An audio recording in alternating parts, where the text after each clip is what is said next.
This is the Tango Alpha Lima podcast. They call me crazy cause I'm facing all my giants. They try to scare me into thinking I can fight it. They tell me I should never even think of trying. But that's just me, I'm gonna live out in defiance.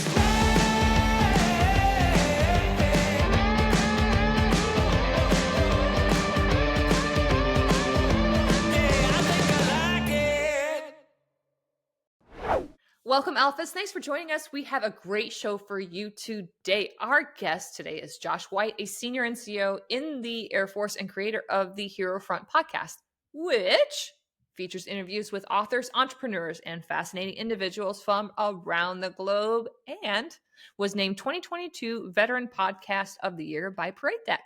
But before Josh gets here, Adam's got a mouthful about the 50th anniversary of Adam. That's right. This week is the 50th anniversary of what's considered the official end of the Vietnam War.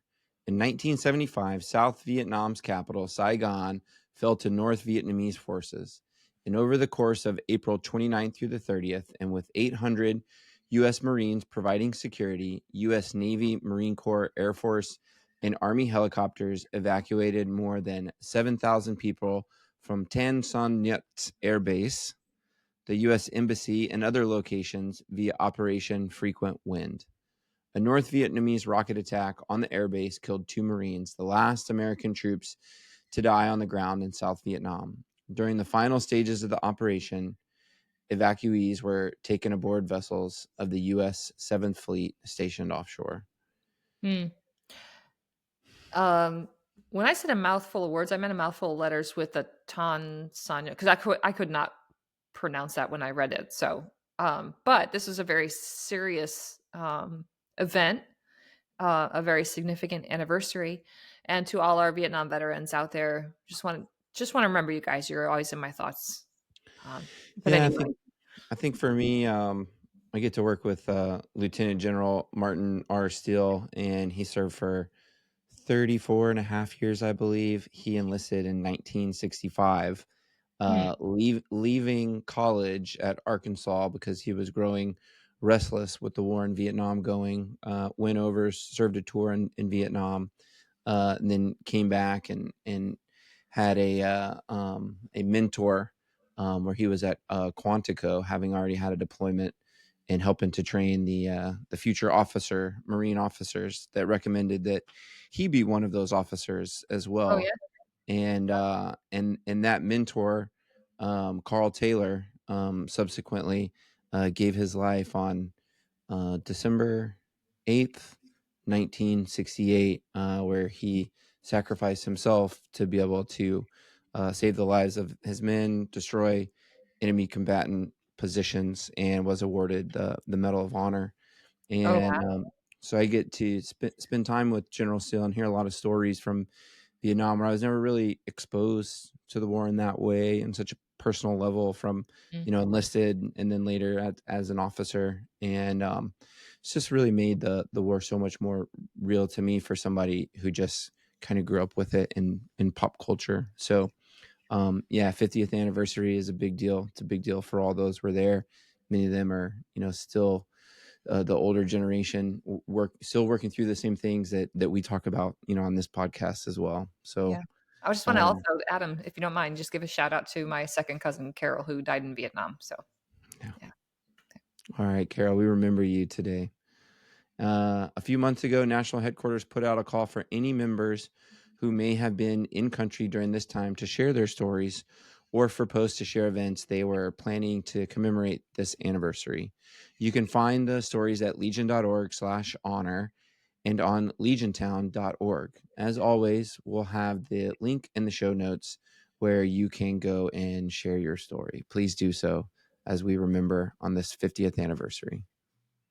Okay, Alpha, stick around. We'll be right back right after the break. The American Legion is raising awareness about PTSD and veteran suicide by offering hope, camaraderie, and support. Be the one to help end veteran suicide. Be the one to save one veteran. Be the one to ask a veteran in your life how they're doing. Be the one to reach out when a veteran is struggling. Go to betheone.org and help the American Legion end veteran suicide. Will you be the one?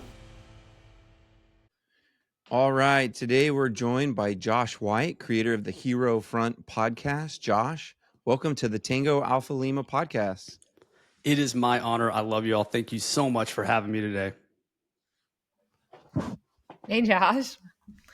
It's so great to have you. When I was kind of digging into your background, of course, I noticed that you were a military brat. And the first thing that came to mind, I'm a brat as well. My dad was the service member, but both sides of my family served. I'm curious, first of all, was it your mom, your dad, or both? Which branch? And was it they who inspired you? And why the Air Force?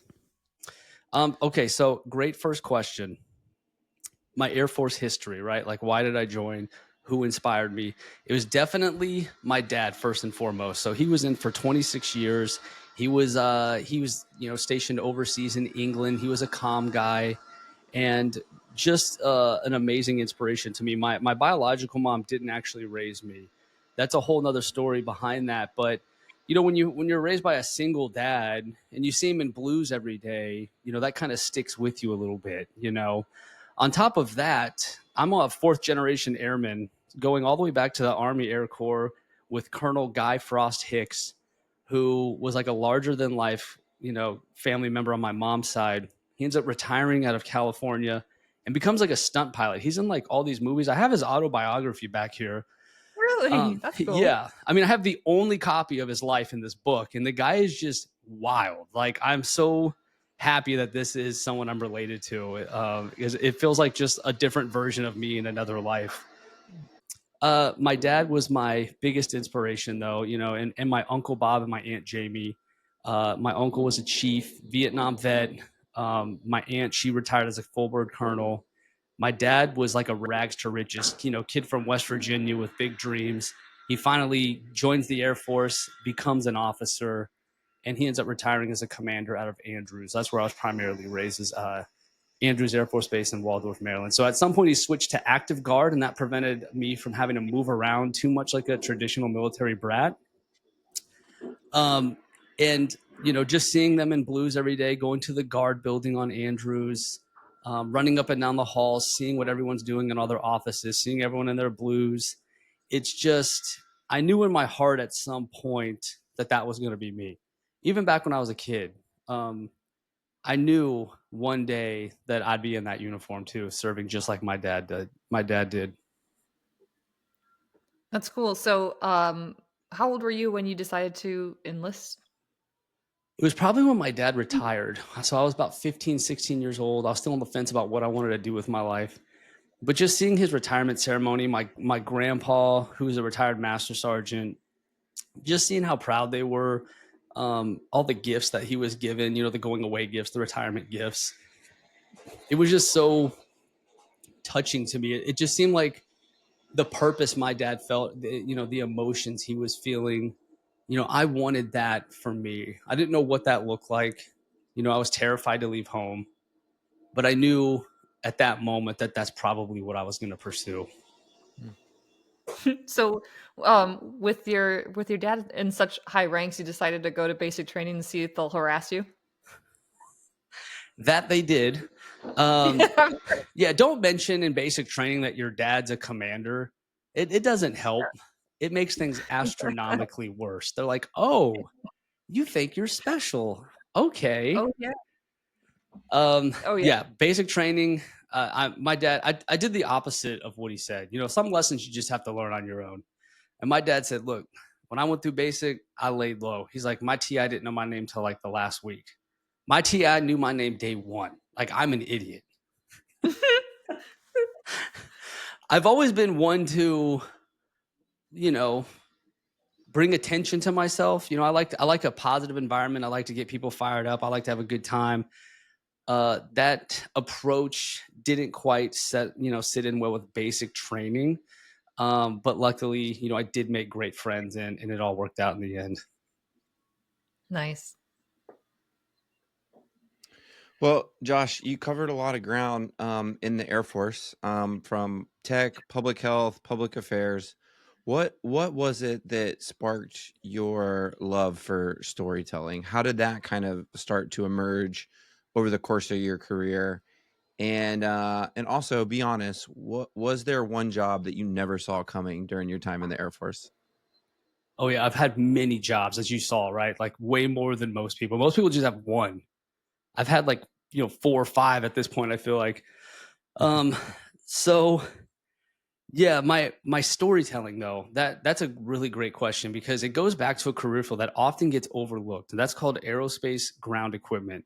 So if you've ever been on a Hmm. plane or a flight line and you see all this weird equipment next to the aircraft, they could be heaters, air conditioners, lights, stands, right? The stand that they get up to the airplane so people can come on board and off board, power carts, all sorts of stuff. That's aerospace ground equipment. We maintain that and we deliver it to the aircraft. So there's kind of two sides to the job. There's either working in the shop, doing it to the maintenance. And this is like Vietnam era stuff, right? Like it takes a lot of work to get this stuff to keep working. And then there's the other side, which I preferred, which is driving the flight line. You have radios, you're pulled in all directions.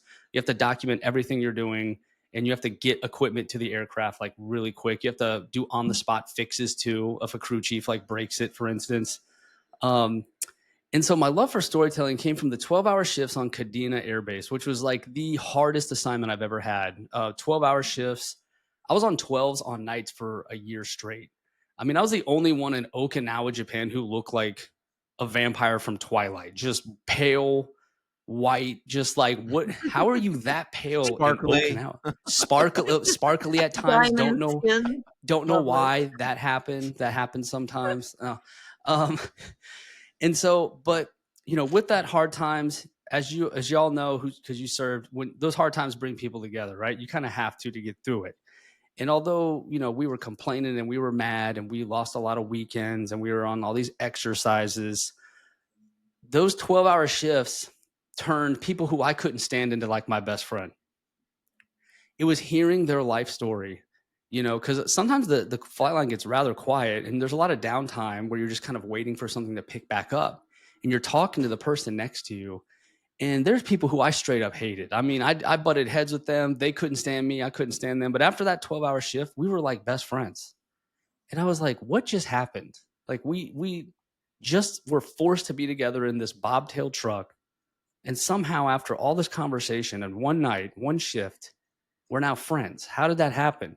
And it was the storytelling. It humanizes people, right? Like it's easy to label people and put them in boxes, but we all have a story. We all have lessons. We all have so much value to give.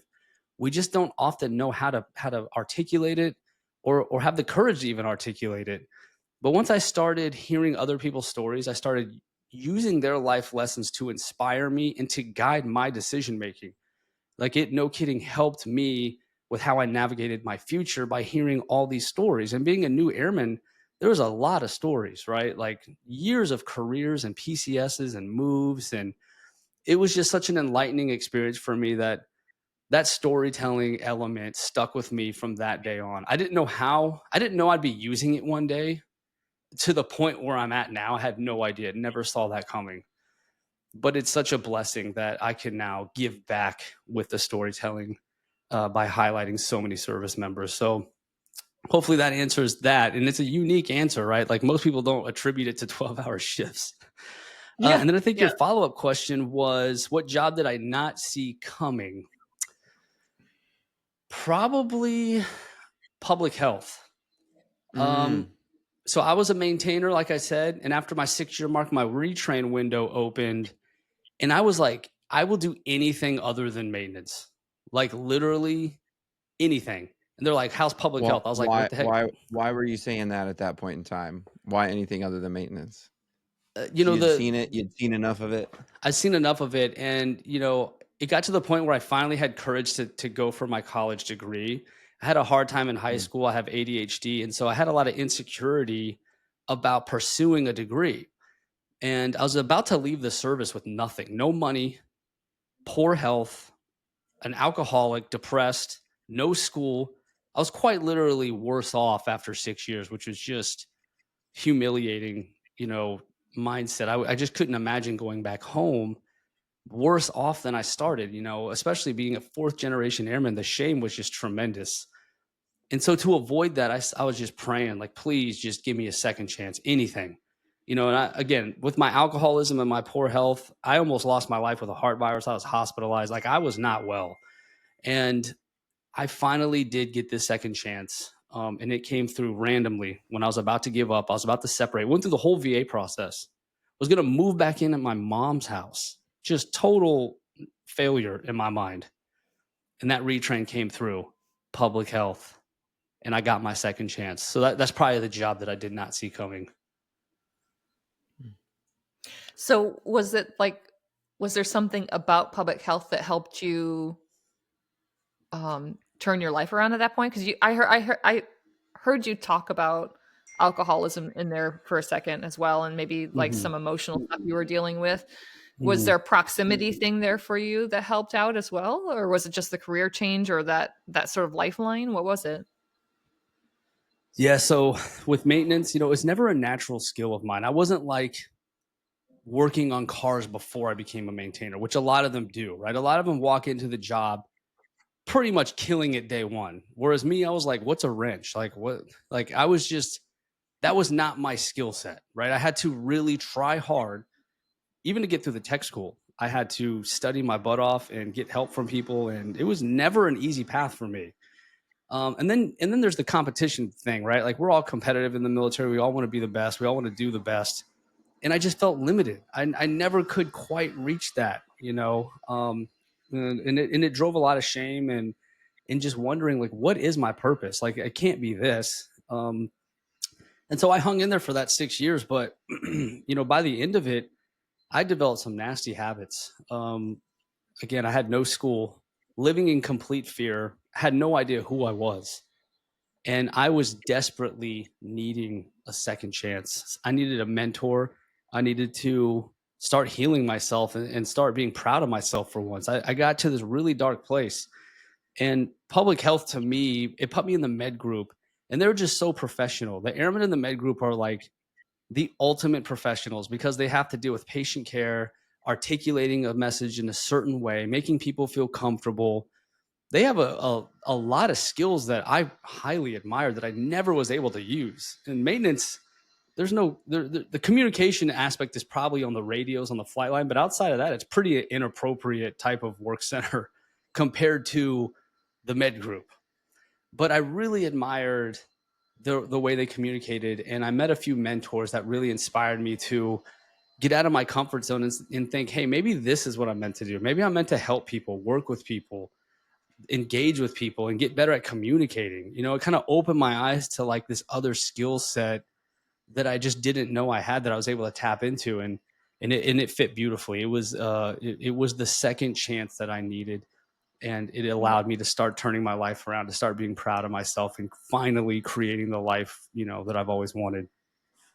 Well, how did you make that leap from the medical field into the podcasting? Like, how that seems like such, talk about quantum leaps, right? Like, how did you make that quantum leap? That was huge. The longer I've been in, the more stubborn I've become. I think that's right. I think that's the case for anyone. You start to learn about yourself, what you love to do. And at a certain point, you're sick of being told what to do. I know you're in the military, and at a certain point, you still got to take orders, but you start to really want to like do what you love. And for me, what really healed me and turned my life around to the person you see today, I never thought I'd make it. I thought I'd pass away in my 30s. Like, that's how bad off I was. So I'm in uncharted territory. I'm alive, right? I'm 40 years old now. I have a family. But how did it all start to heal? I was looking inside of me when really the healing was helping other people. That's truly the message that I try to really push. And I got to a point where had this opportunity present itself. Military funeral honors, the base honor guard, right? Pretty heavy job. You're talking 1,000. This is for the state of Missouri. Every Air Force veteran, no matter if they served 1 day or 20 years, we would be at that funeral.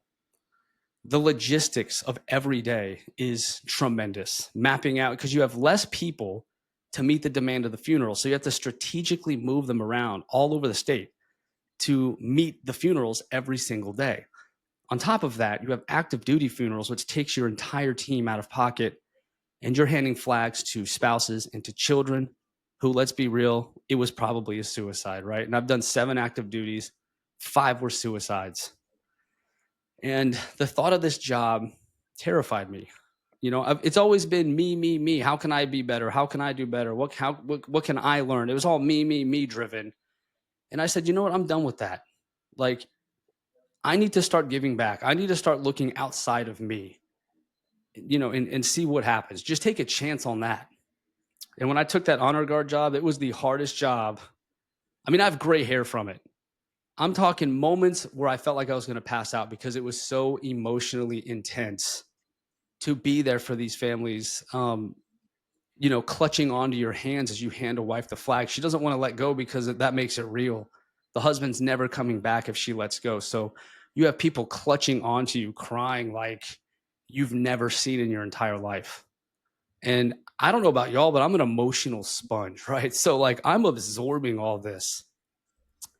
But it was giving back and being there for people in their darkest hour that truly started healing me, from the inside. It started making me a better person, a better leader, a better teammate. And I stopped thinking about me. And as soon as I did that, all the success in my career that I've been desperately seeking just kind of fell on my lap because it was never about me, ever. And the people who chase the rank or accolades that way, they're never going to be happy. They're never going to be successful. And even if they are successful, they're going to want more and more and more. It just never stops, right? It's when you start being there for other people in their darkest hour, when you're there for your airmen who come to you and say, I was going to end my life.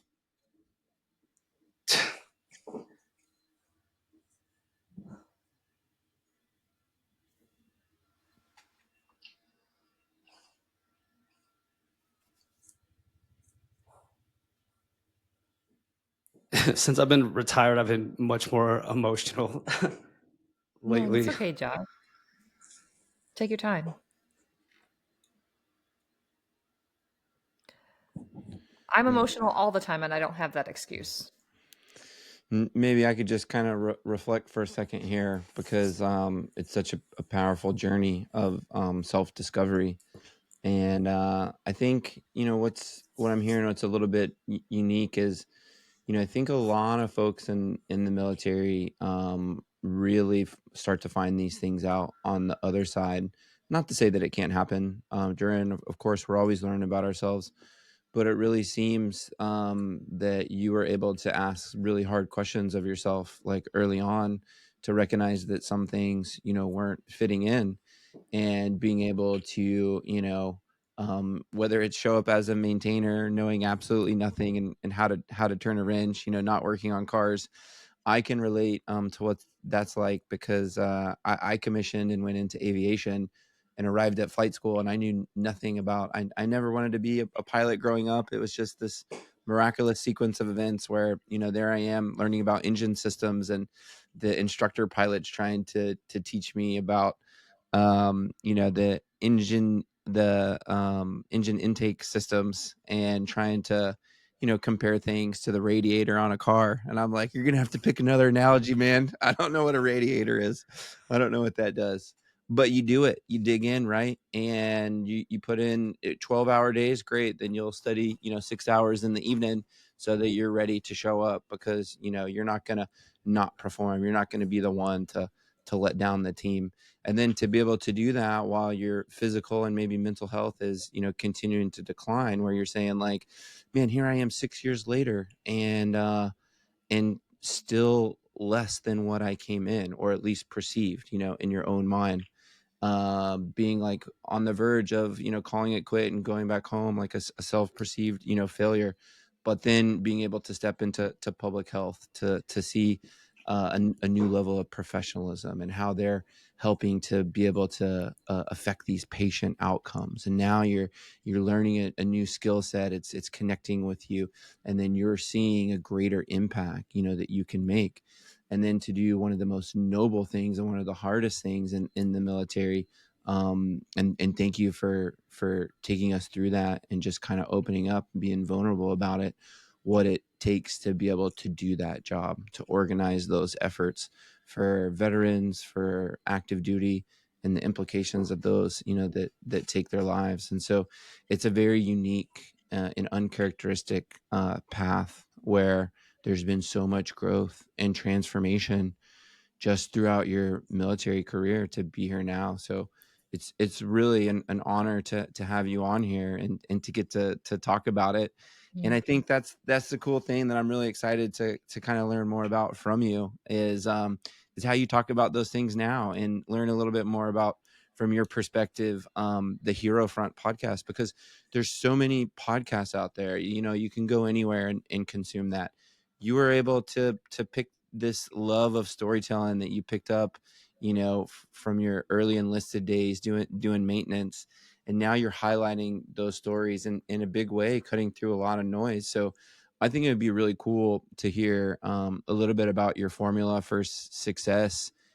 How have you been able to establish a routine, your prep and kind of mindset that's lets you connect with people so deeply? Yeah, and thanks for running through that. Let me reset for a minute too, my man. So a few things. One, since I've been retired, I'm definitely more emotional now. I think when you're serving and there's so much unpredictable anything that could happen. I mean, right before I retired, I'm getting sent to Israel as a combat medic, and I'm public health. It's just anything could happen, right? And I think once we're outside of that, we are more emotional because our guard does finally come down, which is healing. It's beautiful. Mm-hmm. But yes, being there for those airmen in their darkest hour, especially ones that wanted to end their life, and then finding out, your leadership, your mentorship saved their life. I mean, that's pretty powerful, right? And so it was kind of the combination of all those things. It was the storytelling in Kadena. It was quite literally saving my teammate's life from being a good mentor and actually giving a damn. And then it was for being there for those families in their darkest hours. I wanted to highlight the airmen more. It's hard to keep a team motivated when it's funerals every day. They do ball games and UFC stuff too. I mean, that's cool.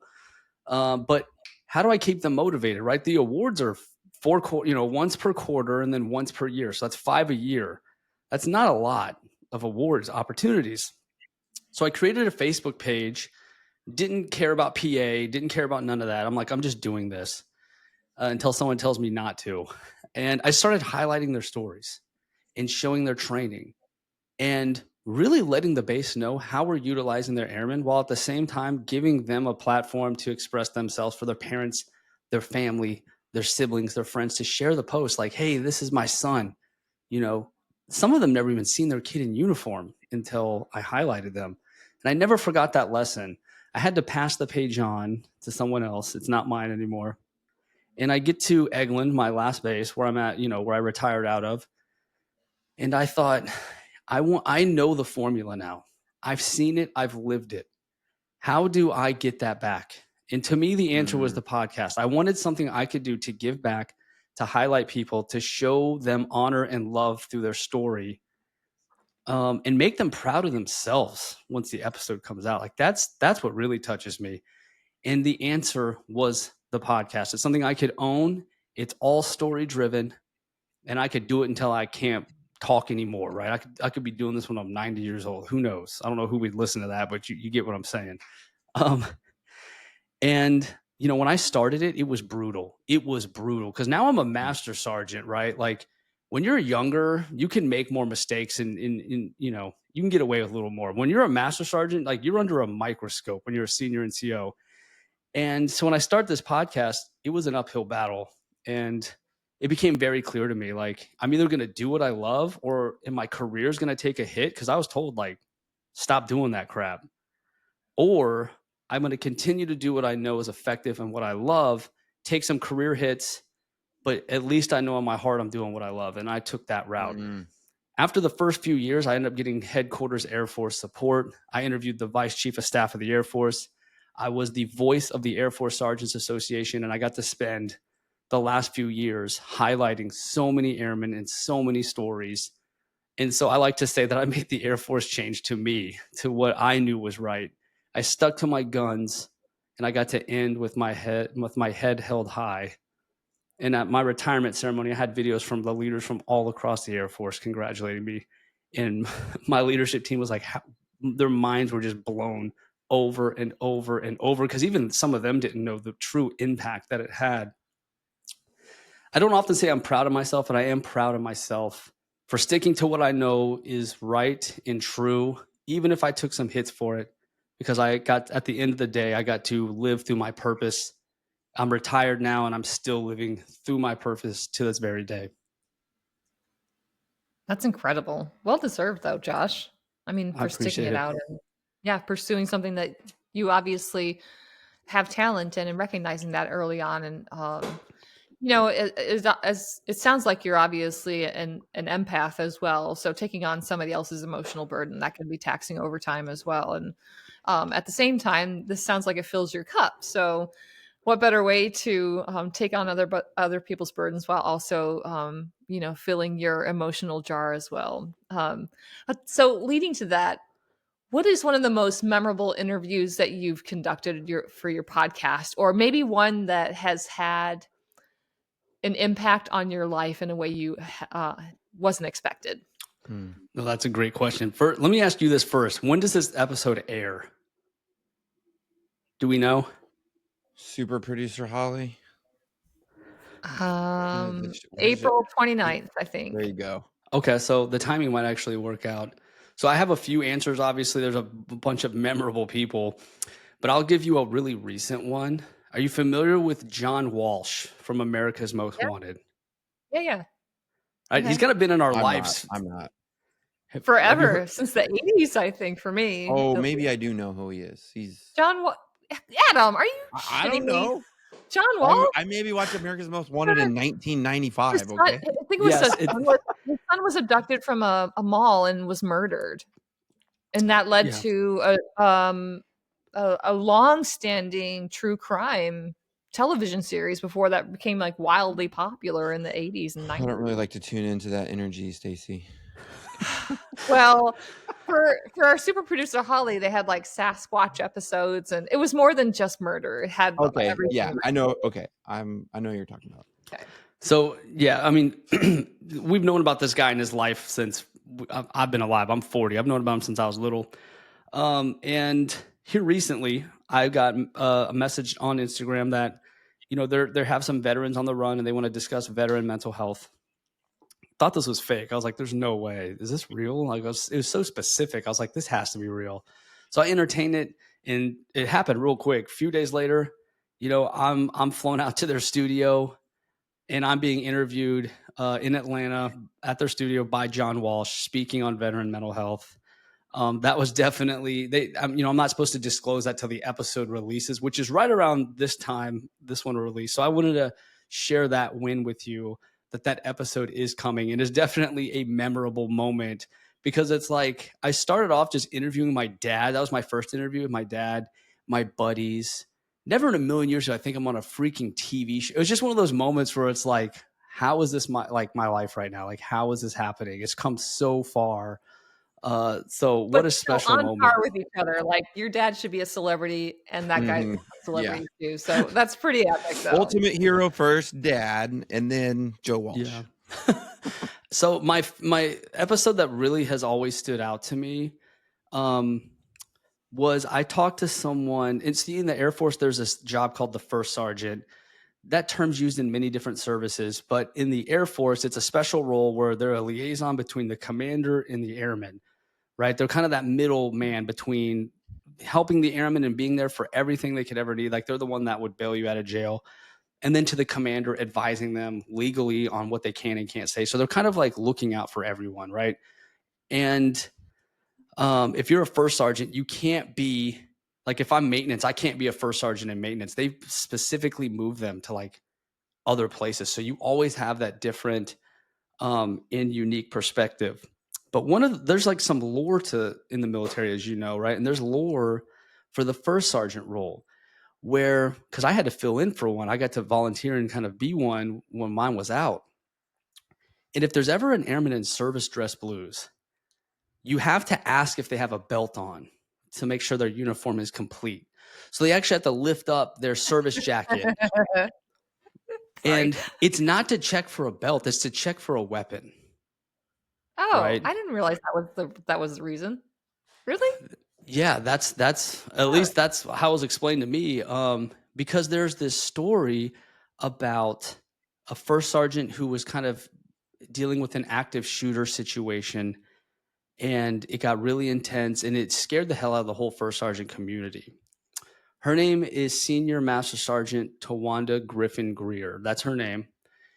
And is one of the most powerful and difficult conversations I've ever had, because it's one of those stories where, like, you know what's going to happen and you're dreading it, even though you already know the ending. But essentially, there was a very disgruntled airman special forces guy who had severe mental health problems, who held her at gunpoint and forced her to call her commander down, where he proceeded to execute that commander in front of her. And she ran for her life and was able to save everyone in the building by getting them out. You know, like, this is not a drill, like active shooter, like, get out.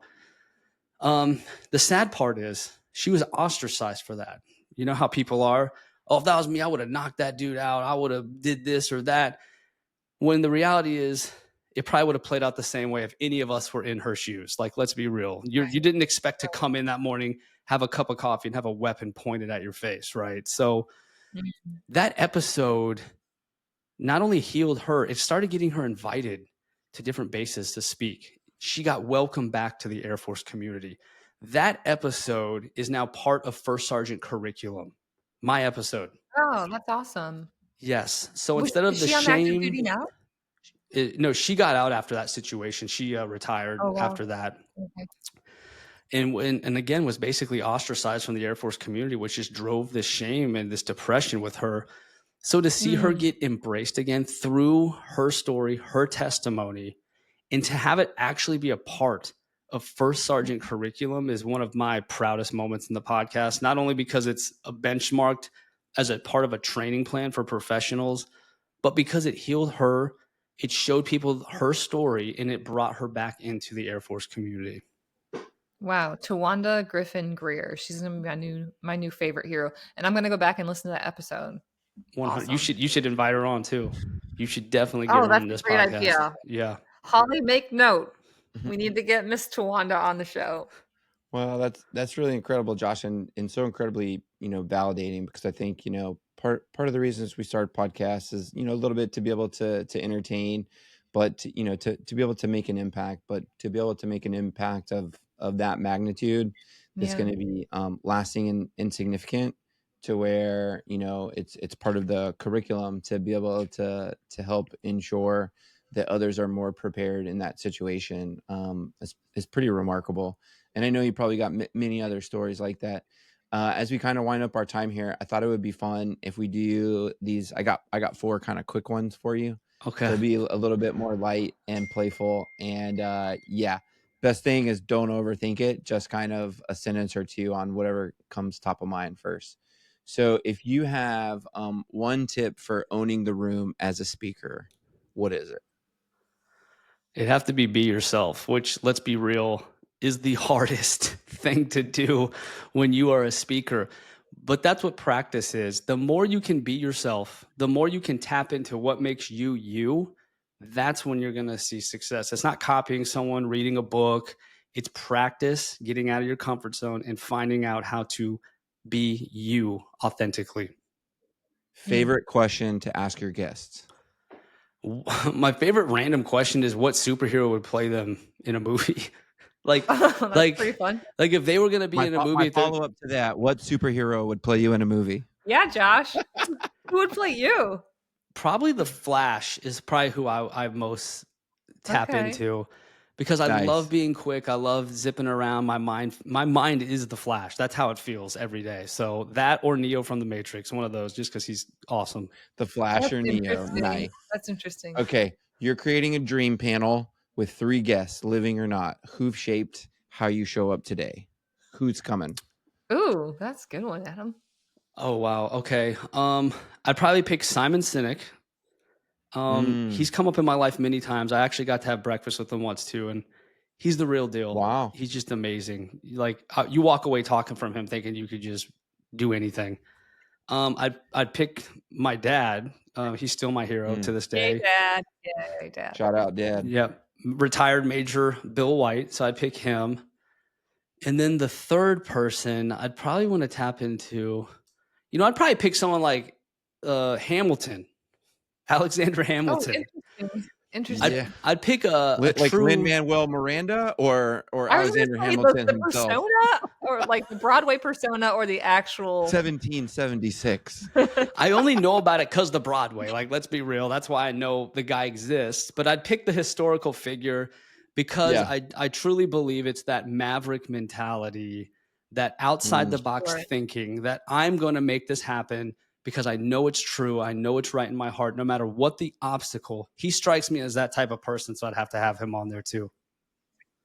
Great one. All right, this is the last one from me. What does bringing the inner hero to the front mean to you right now in this chapter of your life? Jeez, I mean, that's kind of heavy because I just retired. I mean, I would say for me right now, finding that inner hero is probably finding out who Josh White really is, right? Like when you have a uniform, like it's a hard life to live, but it's easy to, let's be real, it's easy to avoid things. I'm not at funerals at home. I'm missing, if stuff gets tough between me and my wife, I can just deploy. I can just go on a TDY, right? There's ways to check out when you're in the military. And now that I don't have that, like I truly need to be okay with who I am. And with removing that uniform has come new struggles. There's parts of me I just don't understand yet. There's certain things that trigger me or make me emotional or angry, or I'm feeling depressed one day. Why? Or I'm getting joy from my kids now. I'm building a new relationship with them because I'm here more. It's finding out who Josh White really is now that I do not have the uniform to rely on. Yeah, that's that journey is going to be so good for you though, Josh. It's I've done it, Adam's done it, my husband's done it, and I'm not going to say it's going to be the easiest, but it is the most profound. And honestly, reconnecting with your community in a unique way, it's so fulfilling. And don't forget, the Legion's going to be there for you too. So, and we're here for you, Josh, as well. And obviously, you have a great community of podcast folks who are there for you. Not only are they leaning on you for everything, but I'm sure you can lean right back on them. But we really appreciate your time today, Josh. And Alphas, don't forget to visit HeroFrontPodcast.com. You can go back and binge 160 plus back episodes. Subscribe to the show so you don't miss those new ones moving forward. And be sure to click on those social media handles so you can follow the podcast channel as well. We're going to have that as well as the website in the show notes. Don't panic if you're driving. Stay steady. Keep your hands on the wheel. You can go back into the show notes later. Josh, before we go, is there anything else that we didn't cover that you'd like to share with our alphas before we sign off? I would just say, kind of giving myself advice while I give others advice. Like, stay true to yourself. Be real with yourself. I think knowing your strengths, but also knowing what you need to work on is just so important. And then knowing that you're not expected to do it alone. If there's one thing my whole 20 plus year career has taught me, it's that shouldering it alone gets you nowhere. It's truly the relationships, the wingmen to your left and right. Those people, tapping into them, leaning on them is not a sign of weakness. It is a sign of strength. And it is truly what is going to get us all across that finish line. Awesome. Thank you so much, Josh. Thank you for being here.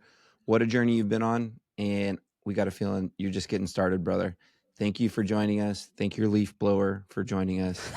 And alphas, stick around for some scuttlebutt after the break. Heck yeah, let's get after it.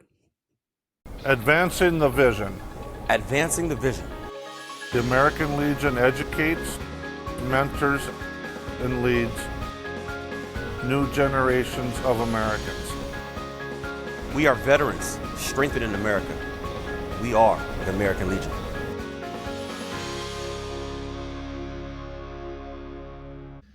All right, alphas, we hope you had a great break.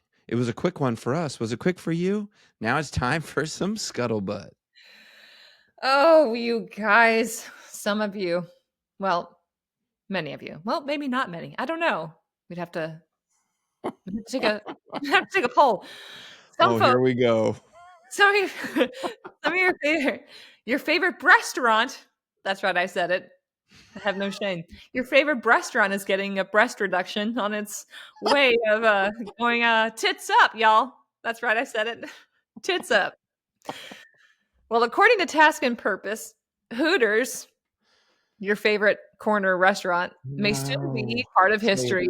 The restaurant chain, known for its wings, I'm not sure. Let's not get crazy there, Task and Purpose. I'm not sure it's known for its wings. Well, anyway, it's known for something. Wings, beer, and all but exclusively female help staff, that's for sure, may soon be in bankruptcy, a development first reported by Bloomberg News. A number of Hooters locations, including the original restaurant in Clearwater, Florida, may stick around, however. The chain's disappearance elsewhere across the U.S. would dramatically alter the landscape just outside military installations. You know, the ones nearest your strip clubs, your title loans, your... You know, we've all name known of that one street that you're not allowed to go to. Yeah, all the ones you're banned from. When you in process, they tell you don't go there.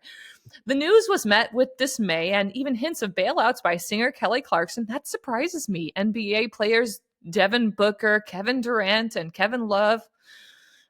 This is interesting. And former golfer Paige Spiranek. Okay. Interesting. But no community will miss the orange shorts and big eyes more than big eyes, really? I'm not sure that's the kind of Hooters we're talking about. Go eyes, more than residents of military towns around the country, particularly the uniformed personnel who live in barracks on base. That's presumptuous. I lived in barracks and I really didn't go to Hooters all that much. Wasn't a fan of the pickles. There are so many Hooters along the fence lines of U.S. military bases. It's surprising that vet podcasters haven't yet accused them of being in Chinese intel ops. Hooters was never a communist plot, but rather one from Florida. The first Hooters launched in 1983 in Clearwater, the same year that U.S. Central Command arrived a few miles away in Tampa's MacDill Air Force Base. Fun fact, I was a little military brat right outside of Tampa's MacDill Air Force Base. Why?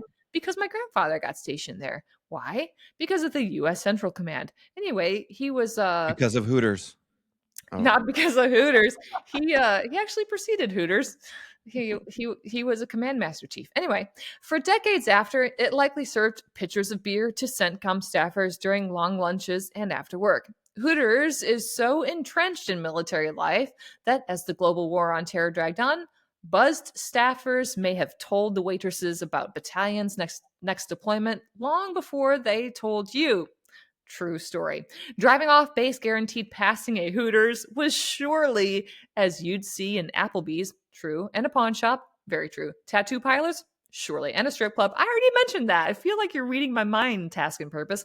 Car dealerships and GNCs, hawking creatine in bulk. That is for damn sure. And Hooters didn't just stay within the confines of military towns. Oh no, it went global and it went to war. Not only a little bit. During the roaring 2000s and 2010s, when the strategy of Iraq and Afghanistan more closely resembled an improv comedy show. Hey, listen, I went to one of those actually, Adam. Fun fact, I had just come off a combat operation. Sorry, I'm getting a little side railed, guys. This is worth it. Hold on. I went to one of the USO shows and actually I slipped in after my op. I was hot and sweaty, but I couldn't miss it because Robin Williams was there. And my camera got me to the front, as it usually did. And he noticed me slipping in and he was like, not going to let that go unpunished. He came up, put his t-shirt over my face, and I shit you not, belly rubbed his sweaty, hairy belly all over my face. Yeah. Lucky. It was the male version of a motorboat. He rubbed his pleasure trail all over my face, and it was the most fantastic thing. It was great. It was fantastic. It was Robin Williams, and I have no qualms about it.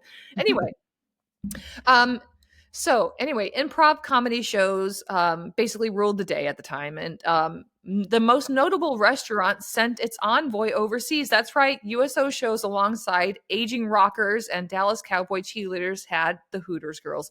As a chain restaurant, everything about every Hooters is the same: easy, wide bars and tables, random sports stuff on the walls, lots of TVs, and that even extended to the military patrons, often in uniform.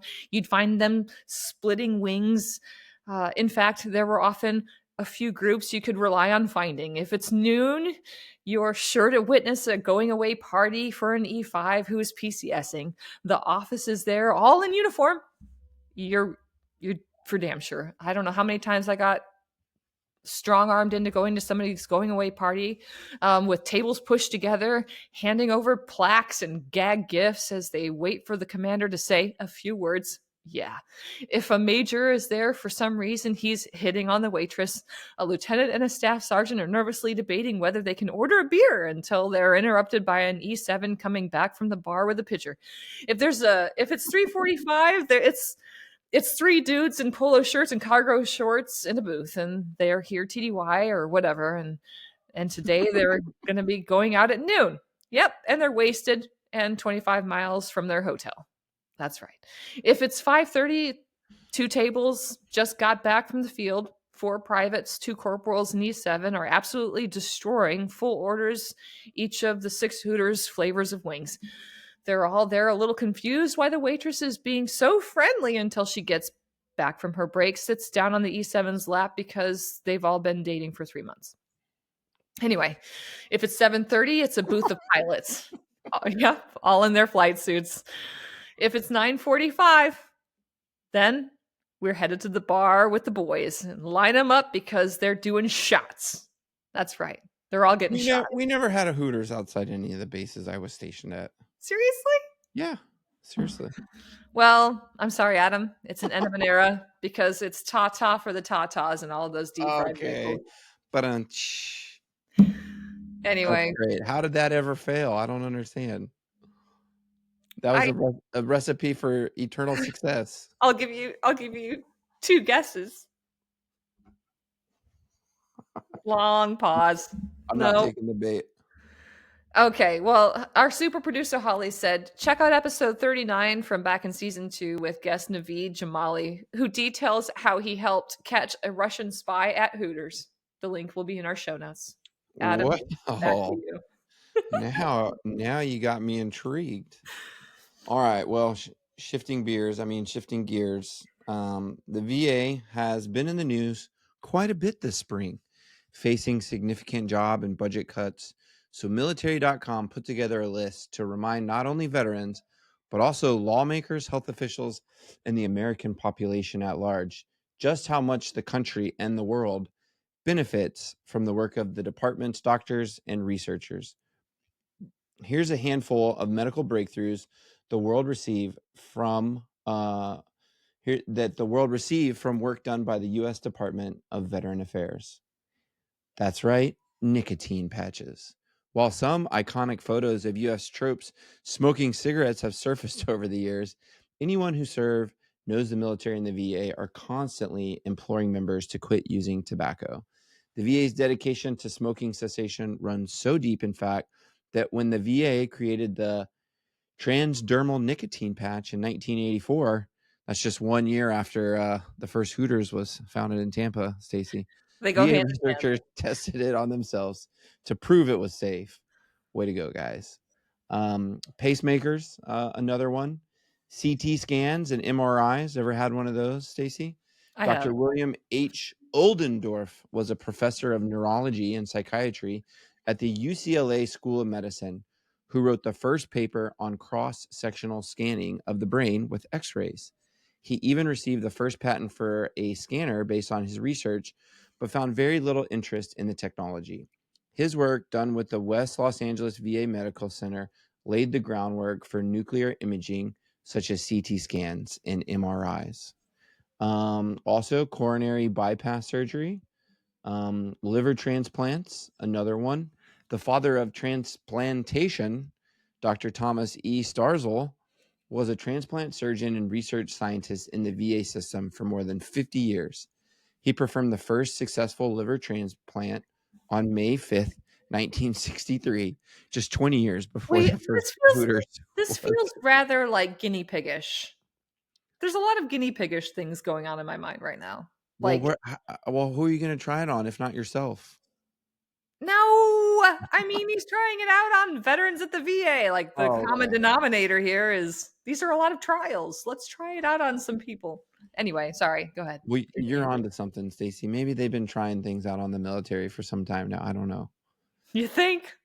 Others had attempted the operation before. See, there you go. Others had attempted it. Hold my tinfoil hat. Only thing was no patient had previously survived the procedure. Okay. It's a little bit risky. What's the success rate? Zero so far. But it could be you. That's our first.